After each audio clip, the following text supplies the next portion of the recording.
satisfying noise, isn't it? I love knives. So you might say, what on earth am I doing? Cooking and killing? Not quite. I brought this in today because there's a very interesting thing going in to this entire episode. What we're going to be talking about is a little bit about leverage, and specifically the absolute ingenuity of the East, specifically with the katana.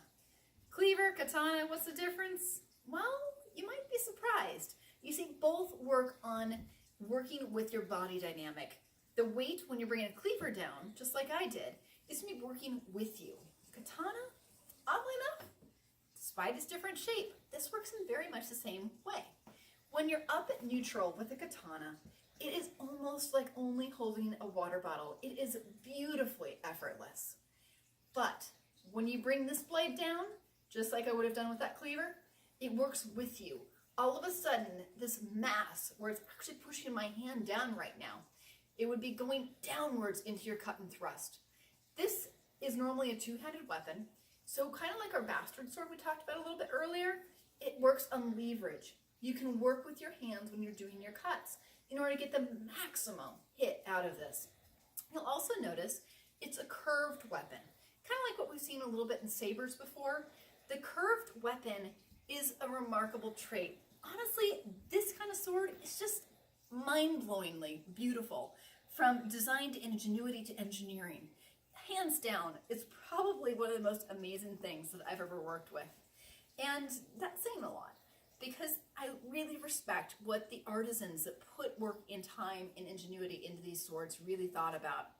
From one end to the other end, every feature of this sword has an amazing purpose. You've got an incredible grip, you've got eel skin, you've got shark skin, you've got stuff under a layer of fabric.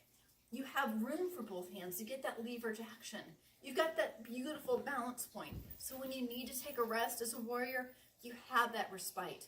But again, when you need to go in and you need to cut your enemy down, this sword is right along the way. It's right there in order to go through leather armor, twine, or anything that was actually holding that incredible samurai suit together. And something that you might remember is under that armor, they had silk, one of the strongest, most elegant fabrics anywhere in the world. And this particular blade, because of its length and its curvature, you would go in through that armor, slicing through. All of a sudden, you still have blade. You can keep going. You can keep cutting through that silk to get to the body below. Infection, bleed out, something like that. You've got your enemy and he is down. Incredible ingenuity. Beautiful sword.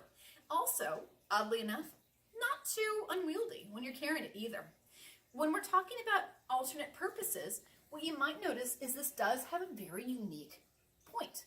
That's because not only is it a cutting weapon, you can actually go straight through a person, run a person through with this. When we're talking about the different edges of this blade, again, amazing, amazing ingenuity. We've got a different strength depending on what side of the blade you're looking at. Harder steel on the cutting edge, a little bit more of a spring steel on the back edge. When we're also looking at this particular blade, something that if you come in close, you'll be able to see is unlike our modern cleaver that I demonstrated earlier. You don't really see any pattern work on this. That's potato. I think I'm having some shepherd's pie tonight. When we're looking at this, you're seeing all that beautiful detail work. That's just not for pretty looks. That is pure functionality. That is the incredible testament to an artisan, a master swordsman, working endlessly to make a masterpiece. Folding steel, hammer it down, working with it, adding strength by layer of strength, so that whoever had the honor of working with this weapon would be as safe as possible. Now, this is a pre-World War I weapon. It is really lovely. When we start talking about the early 20th century, we also see something kind of interesting come on the market, where it's still a little bit up with historians about, is it a real thing? Or did somebody just kind of make it up? That's going to be the Ninjatō. When we're talking about this blade, there's not a lot of history on this before early 20th century. Some people think that it was just kind of a hodgepodge, a mix-up, a mashup of katanas, maybe a couple of other swords in the katana family, and all of a sudden somebody made a piece, was selling it to tourists. Oh my gosh, you know, people were coming in, visiting Asia, let's sell them something. We just kind of scrapped it back behind the piece. But again, we don't really have proof of that either. So this particular sword is one of the more modern versions after a beautiful piece like this. It's got a little bit room for inquiry. So if you're up for a project, I'd encourage you to check out the Eastern swords and see what you can learn and also what you might be able to discover for the rest of us.